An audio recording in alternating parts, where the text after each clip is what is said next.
Hello, everyone, and thank you, Albert, and the Rema board and team for having me here. Albert asked me to do a presentation here about a little bit what it has been my work with reconstructing or being part of the process of medieval instruments reconstruction.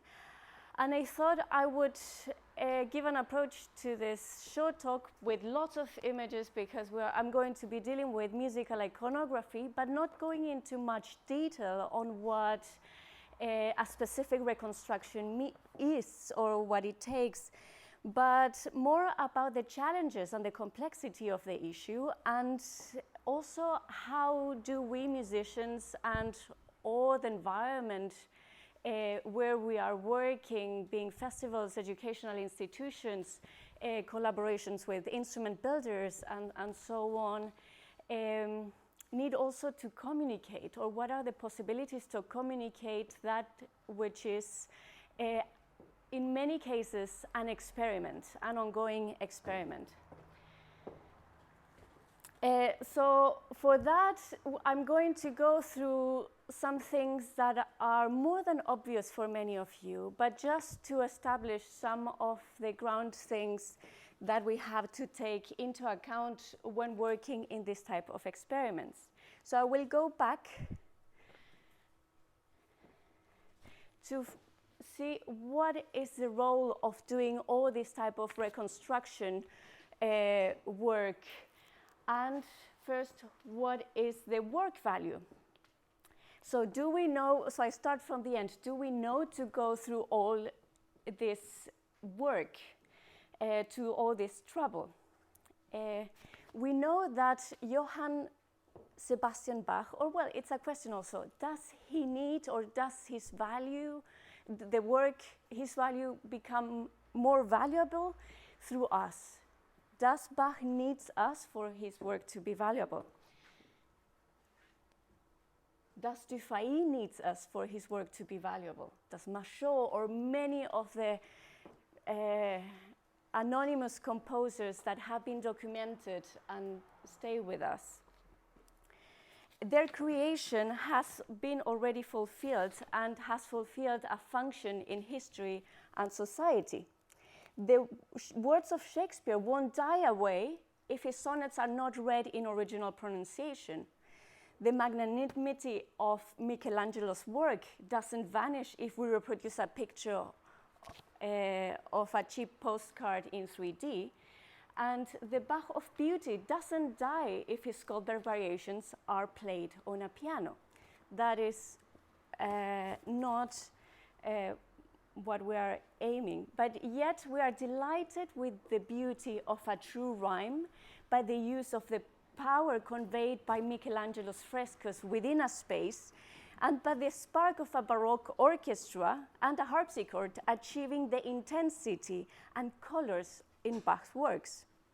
So whether or not we give value to this artist's work by doing what we do as early music specialists, by choosing to listen to this music or this way of performance or programming it or not, is not an issue. I would say that it is rather the search of accuracy of something that is long gone, what has a certain attraction to most of us. To put it in another way, letting ourselves as artists and listeners to be inspired from the historical possibilities and limitations, putting value in the wealth of sources that informs our vision. We like rediscovering something that draws us into an experience, where we can immerse into something that appears to be far away, but it's happening here and today. As instrumentalists, we bring in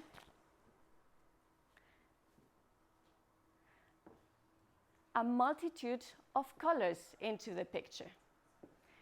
At the same time, we're going against what has defined European music culture over the last 1,000 years, the constant search for innovation within tradition.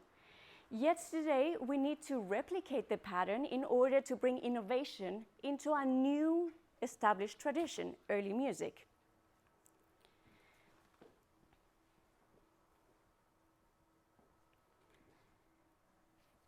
In the case with the music of the Middle Ages, much of the work in reconstructing this palette of colors lies especially on working. I don't know why that is happening. With musical iconography. And how do we deal, as we don't have many instruments that survive from this period.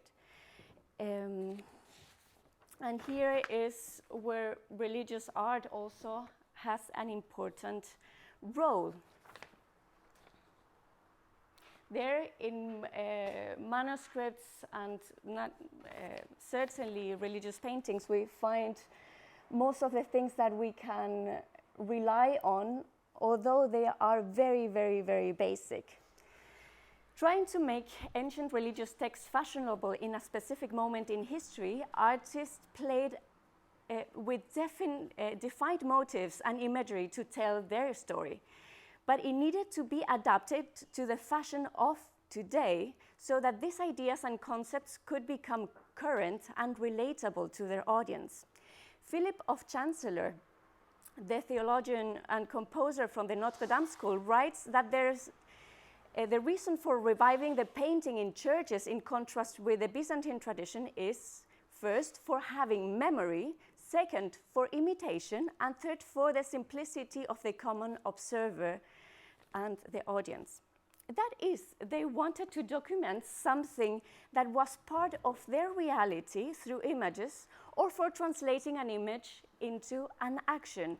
They wanted to make their multifold message eloquent enough for other people to grasp. This seems still a little bit far from us. But within these principles, the models quickly evolved to reflect current fashions, and different regions also introduce a whole variety of fashions that are influenced by local traditions.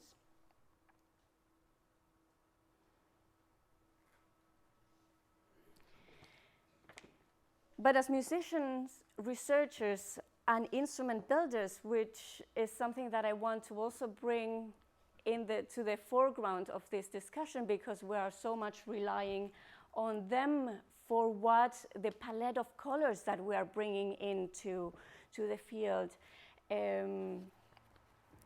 We are still not able to discern what we impose in all this process from our own traditions and our taste. So often beforehand, we even go into a reconstruction process from iconography.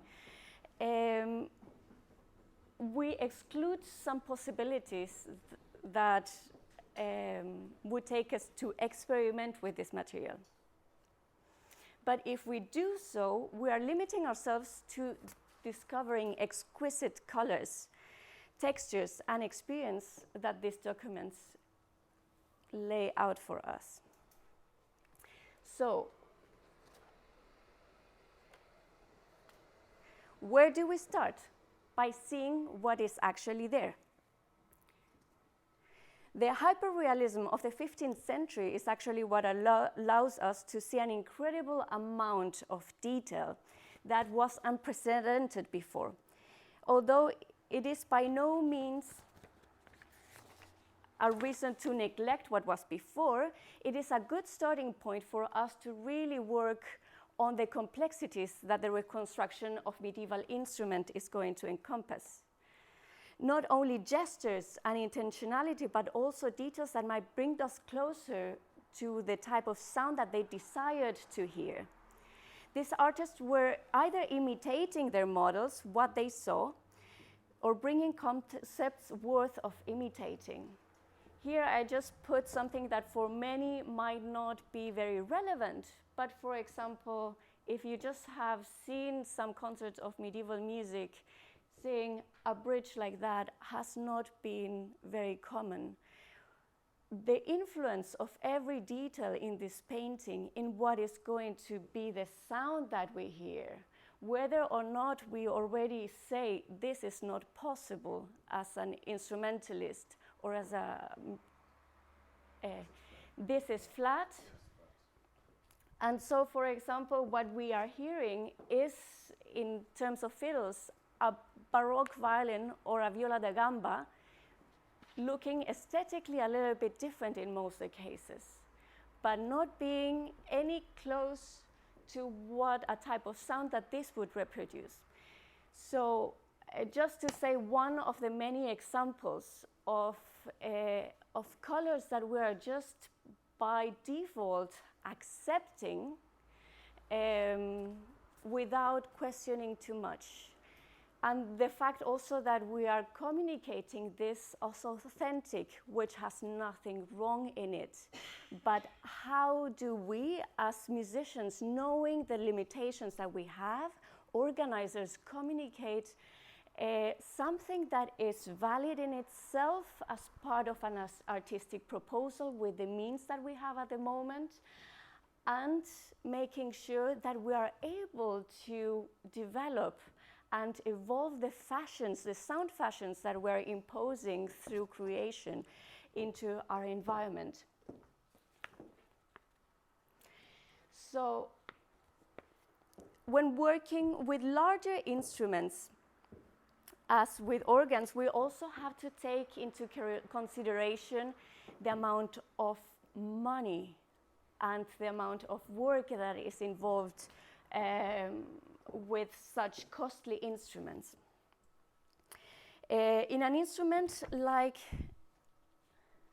the Ghent Altarpiece organ that I've worked with in a reconstruction, a recent reconstruction by Winold van der Putten, this was a work, this is a reconstruction on this painting. There have been already a few of them over the last probably 30 years. But one of the issues that we see is that there's always a different approach. Still, we have very few of this type of instruments, not really allowing us to make comparisons. And one of the issues is here the costs that involve. See, in this project, there were about 5 different research partners, and this was finally commissioned by the National Music Museum, Organ Museum in the Netherlands, in Elburg.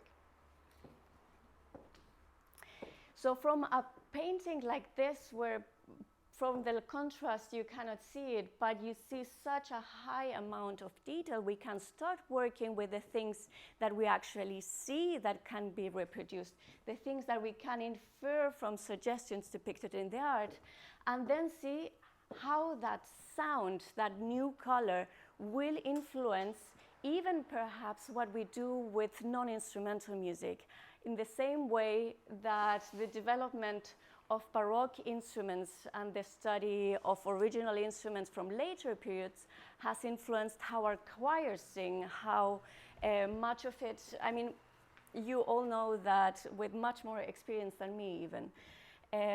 But in the Middle Ages, we have to continuously refer to this point perhaps still, because many things are just simply assumed.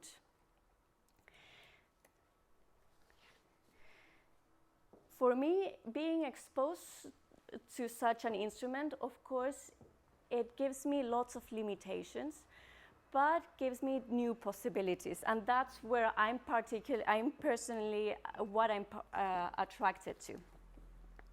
So I will briefly just show a clip to show part of what is an experimentation process. So I'm going to show some videos of the process itself.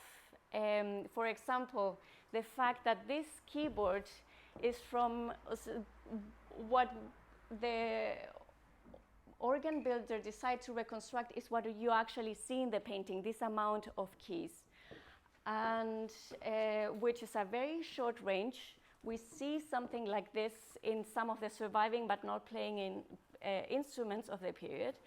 And we have the two bellows that, for example, in this case, I try to experiment on how they change the sound of what we usually are used to.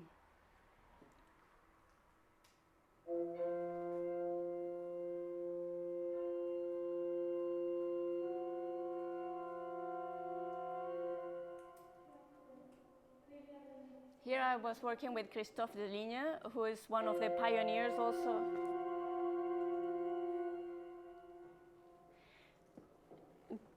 Just to give a sneak.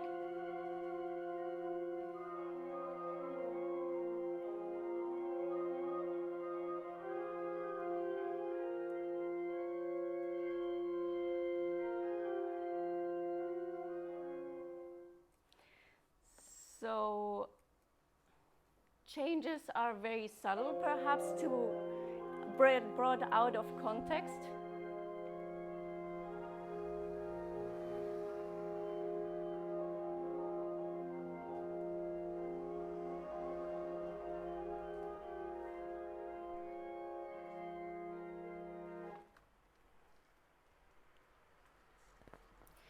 So one of the other things that we have to take into account is what is not there.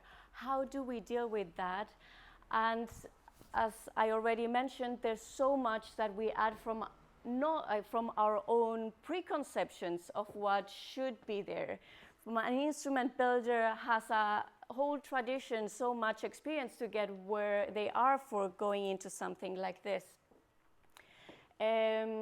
So rethinking the limitations of our knowledge and of our clear position to discern what is there and what is not in a painting is crucial, but also rethinking the chances that these limitations give us in the development of new sound fashions.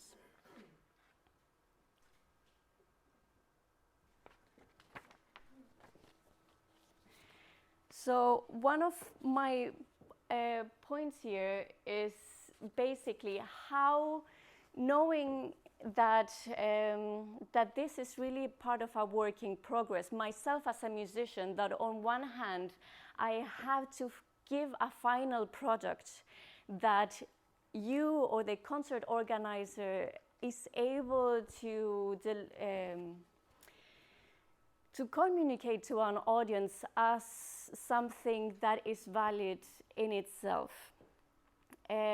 But how can we create, in this sense, an environment that communicates this work in progress, or that we ourselves as musicians don't get too comfortable? We know how much gut and it takes actually to go into such a reconstruction process as what Ben Bagby is going to be talking here about in a few minutes. The amount of work but uncertainties that there are, and things that we as musicians need to communicate, and the organizer. Also, one of my questions is, how do we establish a closer collaboration with musical instrument builders, for example, with museums that still give a great deal of information in what are existing instruments, that the work is not close to be finished in what we can learn and discover, and the palette of colors that we can bring into something that we really love and that we might just adore at a certain point. So that's mostly about it. Yeah.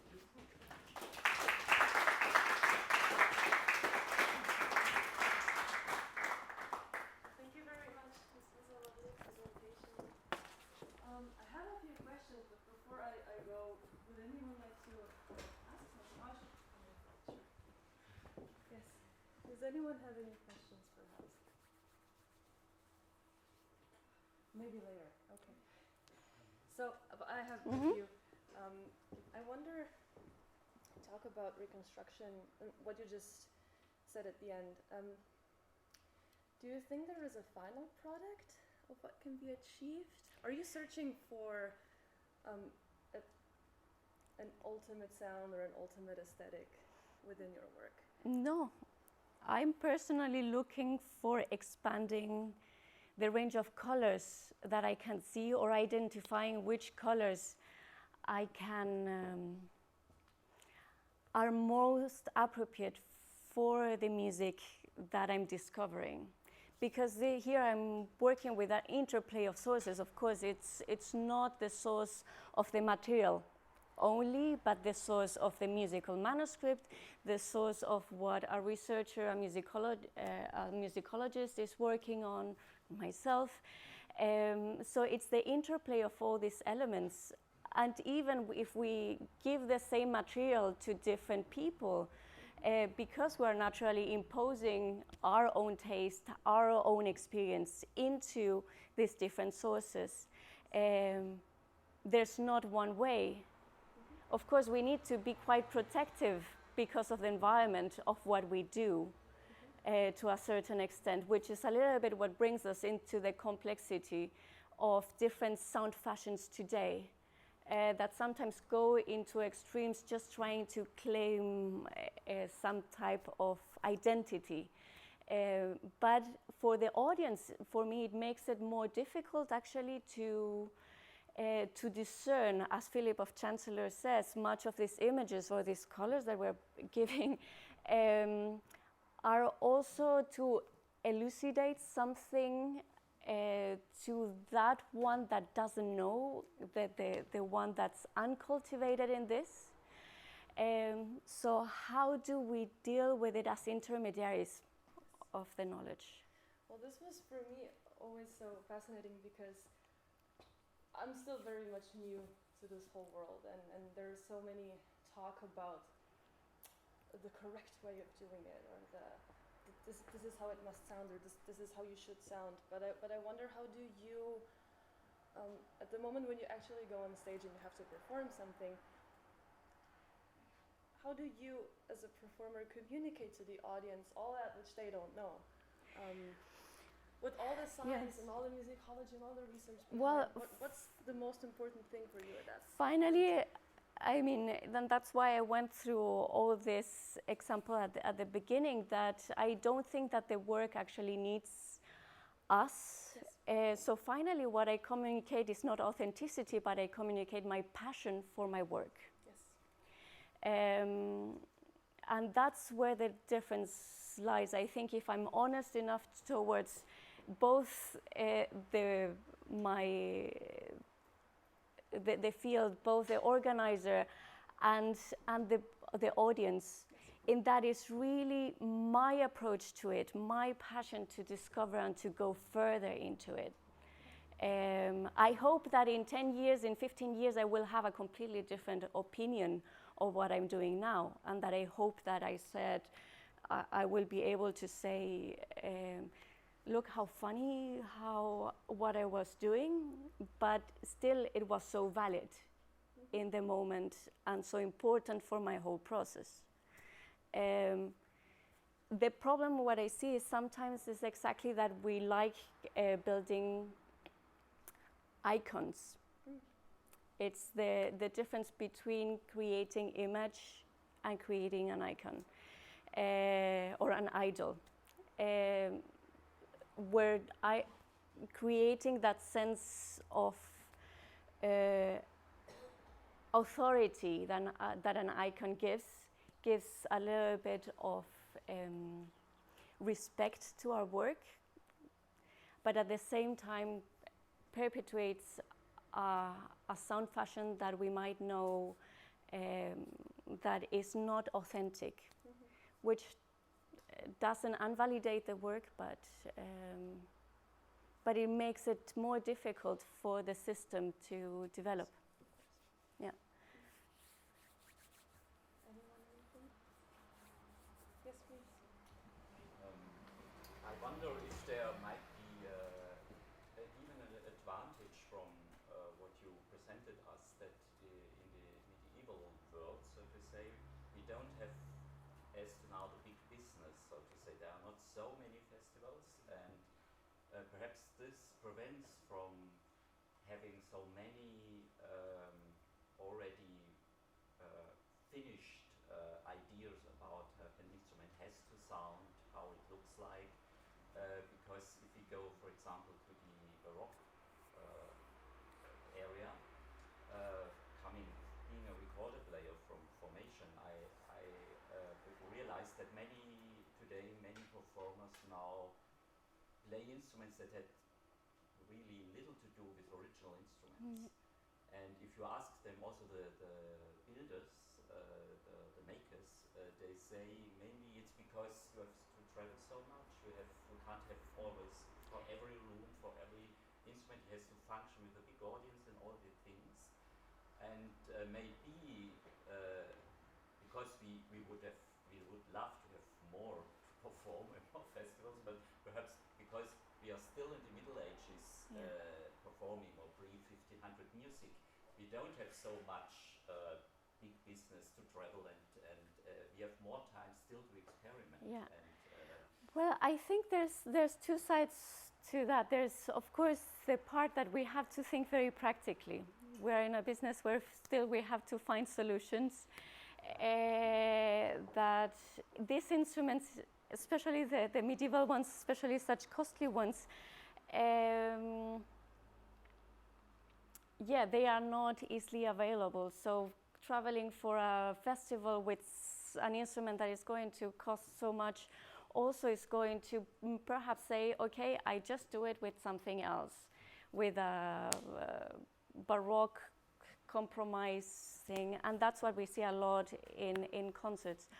We're also, for example, still, even if in Baroque music or later music, we still are dealing with practicality, but it's also the fact that instrument builders, because of this demand of just something practical, are not taking that extra step. They are not being included in institutions, in larger organizations, so that taking that extra risk to go into such painful process without having much attention to what they will do, even going into the field of a cheaper instrument, which is, for example, medieval fiddles. I think we still have created this fashion. I mean, there's much more room for experimentation, but we still, I mean, I see myself having to work with wonderful musicians, but for example, with this medieval viola da gambas, just because I know that the atmosphere, the environment has established already that as a desirable sound fashion. And if I go into the process of experimenting and say, look, this instrument didn't exist between the 14th and 15th century. We could discover all this palette of colors, but are we ready for it? Is there the space to go? How do we preserve these wonderful musicians that are doing this music? But it also means sometimes to relearn an instrument, to learn a completely new concept of performance. So I think that in medieval music we have lots of chances to go into that, but we have also to break with some things that are already there.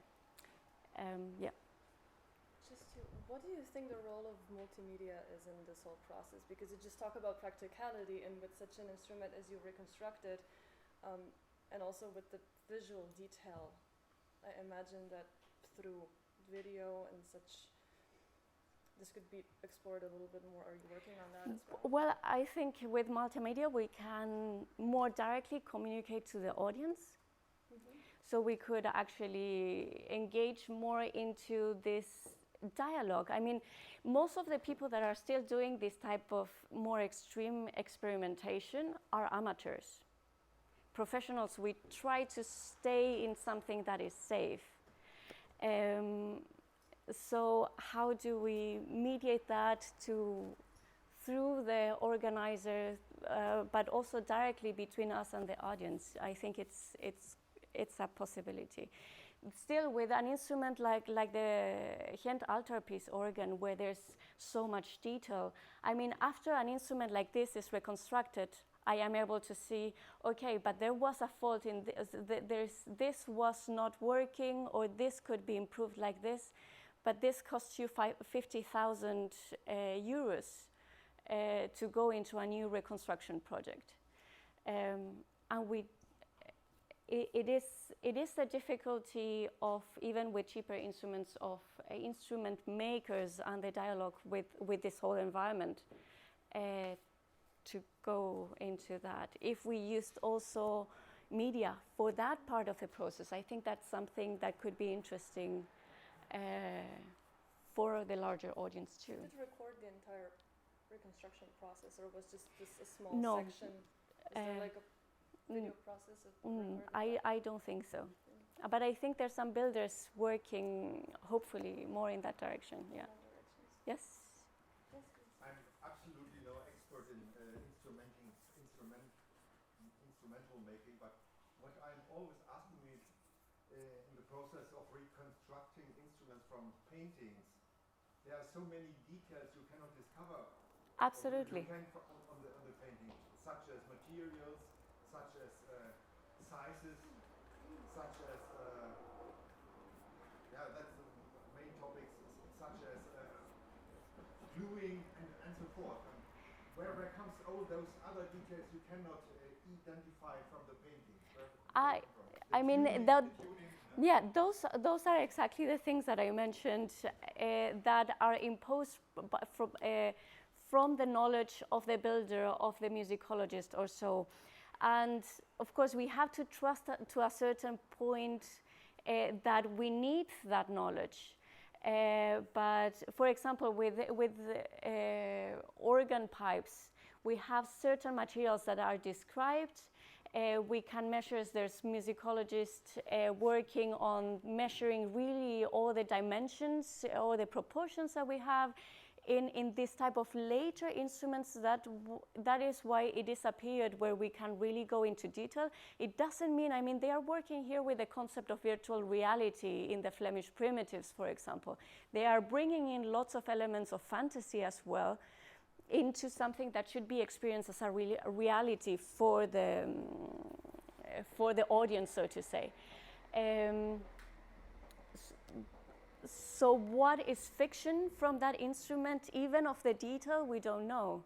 But we need to go through first trying to imitate what is there to see, and then try to reconstruct, but put into perspective what we are putting from ourselves. And the same thing with performance, I think. But additional question, what is the crucial point of imitating or looking at the painting in reconstructing?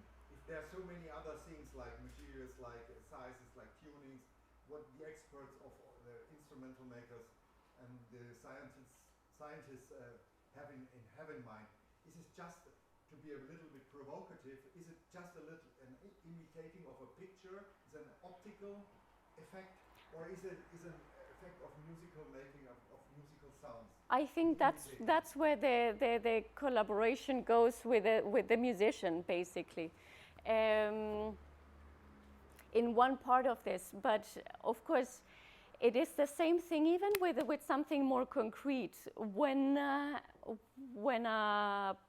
violin maker or a harpsichord maker is making a copy of an instrument, we're always dealing here, both in performance and with instrument building, with a fashion that has, or with a tradition that has been interrupted. We try to replicate something even that we have in material that we can study, and we don't come to the same result. Why is that? There's of course this aspect of resistance in just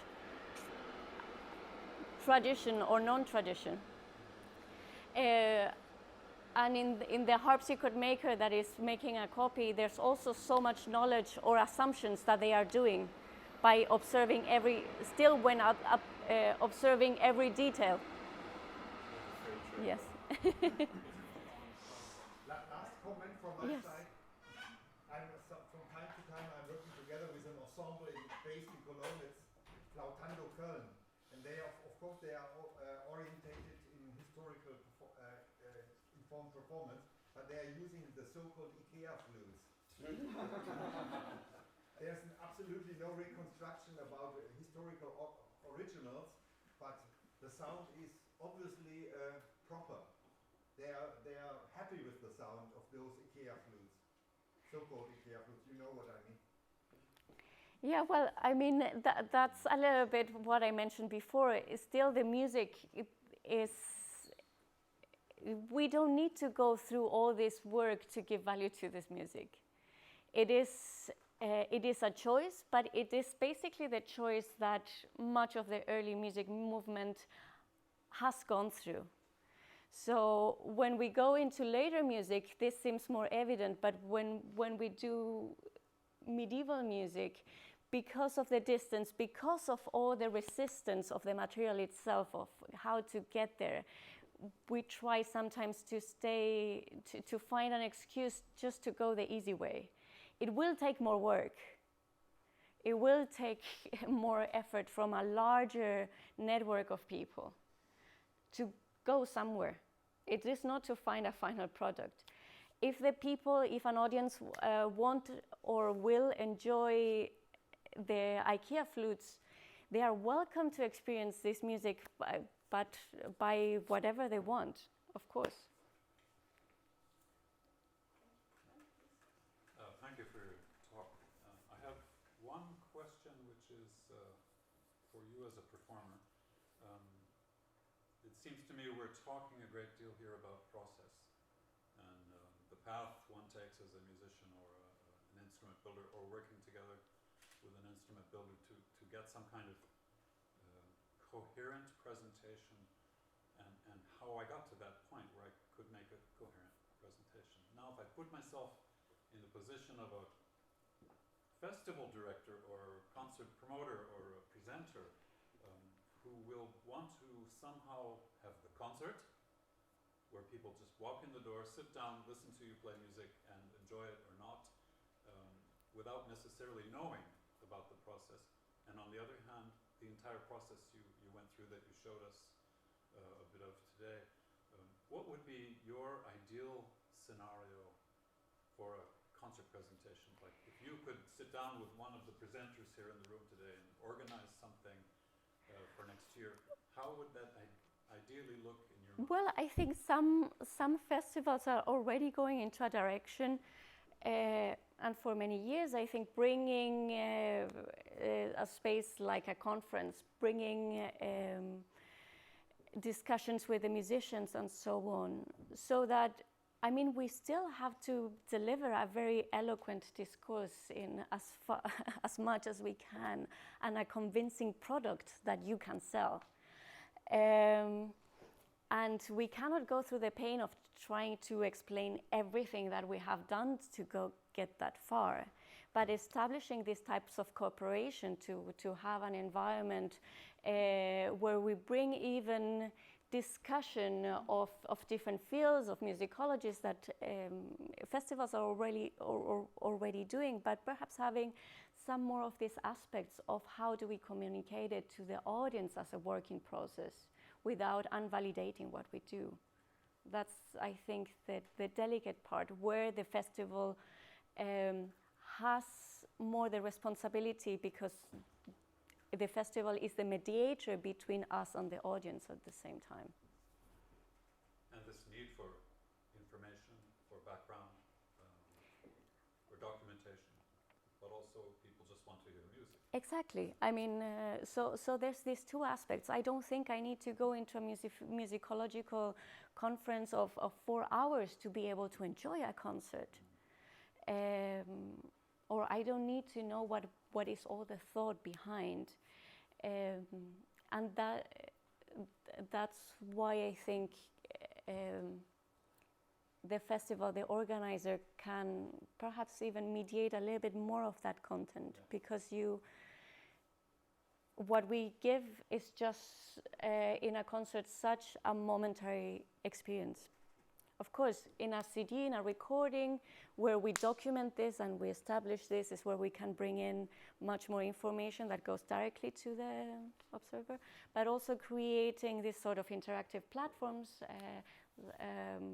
media or so on, to introduce a concert or things like that, which are also complex, time-consuming, costly, and so on, but can bring us a little bit closer to that point of informing and educating an audience.